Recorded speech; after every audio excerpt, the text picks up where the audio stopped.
નમસ્તે, મારું નામ પરમાર પ્રવીણસિંહ. શાળાનું નામ પાંડુરંગ ખાન ગોજે પ્રાથમિક શાળા, ક્રમાંક 232, ગણેશપુરા, અમરોલી. આજનો મારો ઇનોવેશનનો વિષય છે સામાજિક વિજ્ઞાન.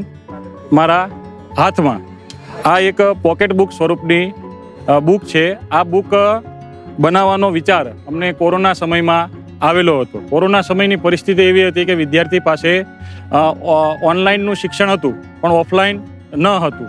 તો અમે વિચાર કર્યો કે આપણે બાળકને PDF સ્વરૂપે એક એવી પુસ્તિકા આપીએ કે જેથી એ ઘરેથી સામાજિક વિજ્ઞાન એટલે કે 6 થી 8 ધોરણનું તમામ વિષય વસ્તુ એ પોતાના ઘરે પોતાના સમયે એ મીડિયાના માધ્યમથી એટલે કે WhatsApp PDF સ્વરૂપે એ મેળવી શકે.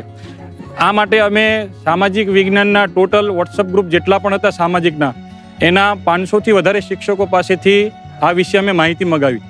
અને આ પોકેટ બુક જે અંદર જે માહિતી છે એ તમામ એ આપણા ગુજરાત રાજ્યની જુદી જુદી શાળામાં અભ્યાસ કરતા શિક્ષકોએ મોકલેલી માહિતી છે. પછી એ માહિતીને અમે એનું શોર્ટ આઉટ કરીને 6 થી 8માં જે ઉપયોગી હોય, જેનું વિષય વસ્તુમાં નિરૂપણ થયેલું હોય અને બાળકને ઉપયોગી હોય એ માહિતી ભેગી કરી અને અમે સામાજિક વિજ્ઞાન વિષયની એક નાનકડી પુસ્તિકા બનાવવાનું અમે ત્યારે નક્કી કર્યું હતું.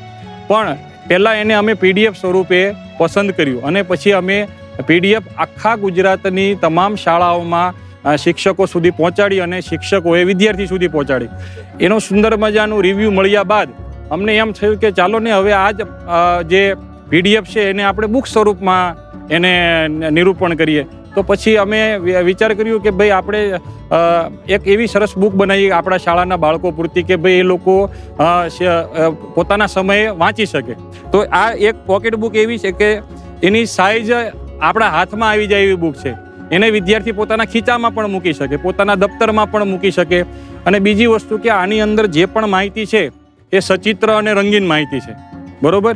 આ બુક્સની અંદર 6 થી 8ની તમામ વસ્તુ કે જે આપણા પાઠ્યપુસ્તકમાં છે એ સિવાય શિક્ષકોને જે વસ્તુ અઘરી લાગે છે કે ભાઈ પારિભાષિક શબ્દો છે એ ઘણા શિક્ષકોને સમસ્યારૂપ હોય છે, તો આની અંદર એના પણ જવાબ આપેલા છે. એટલે શિક્ષક ગમે ત્યારે આ બુક્સનો ઉપયોગ કરી અને પોતાનું જ્ઞાન પોતે લઈ અને બાળકને સુધી પહોંચાડી શકે છે. બીજી વસ્તુ કે આ બુક્સથી વિદ્યાર્થી પોતાનો ફ્રી સમયની અંદર શિક્ષણ કાર્ય એ કરી શકે. શિક્ષકની ગેરહાજરી હશે તો પણ એ વિદ્યાર્થી બુક્સ વાંચી અને જ્ઞાન મેળવતો થશે.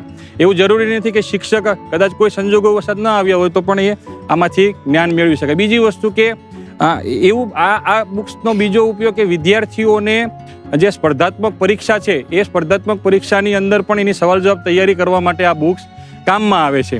સામાજિક વિજ્ઞાન પોકેટ બુક એક એનાથી વિદ્યાર્થીઓમાં ઘણી બધી આપણે જે અધ્યયન નિષ્પત્તિ છે એ એનાથી સિદ્ધ કરી શકાય છે. બીજી વસ્તુ કે માહિતી સચિત્ર છે એટલે વિદ્યાર્થીને સામાજિક વિષયને એકદમ રુચિકર બનાવી શકાય છે. ઘણા એમ કહેતા હોય કે સામાજિક વિજ્ઞાન એટલે અરુચિ સબ્જેક્ટ, પણ આ બુક વાંચ્યા પછી વિદ્યાર્થી તમને સામેથી એમ કહે છે કે નહીં, સામાજિક વિજ્ઞાન એટલે એકદમ રસ રુચિવાળો વિષય.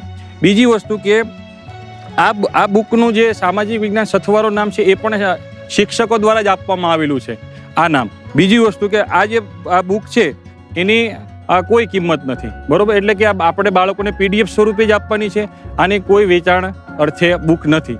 પણ શિક્ષકો આ બુકમાંથી પ્રેરણા લઈ અને બીજા માધ્યમની ભાષામાં પણ એનો અનુવાદ કરશે. દાખલા તરીકે આ ગુજરાતી માધ્યમની બુક છે પણ મરાઠી ભાષાના શિક્ષકે મરાઠીમાં પણ એનું અનુવાદ કરેલું છે, જેથી મરાઠીમાં પણ આ બુક્સ શિક્ષણ સમિતિ દ્વારા લોન્ચ કરવામાં આવેલી છે.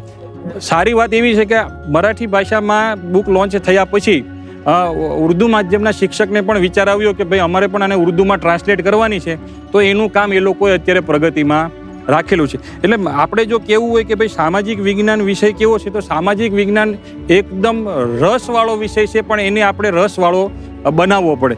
બીજી વસ્તુ કે મારી પાસે આ બુક્સના સંદર્ભમાં લગભગ 1400 જેટલા રિવ્યૂ આવેલા છે કે ભાઈ એમને એ શિક્ષકોને બુક્સ કેવી લાગી, વિદ્યાર્થીઓને બુક્સ કેવી લાગી, એ બધી વસ્તુની એને આપણને એમના WhatsApp થઈ અમને મેસેજ મોકલેલો છે. બીજું કે આપણે આની અંદર સામાજિક વિજ્ઞાનની નાનકડી બુકથી એ લોકોને શીખવામાં રુચિ મળી શકે.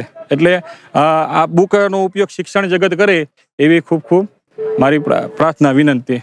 આભાર.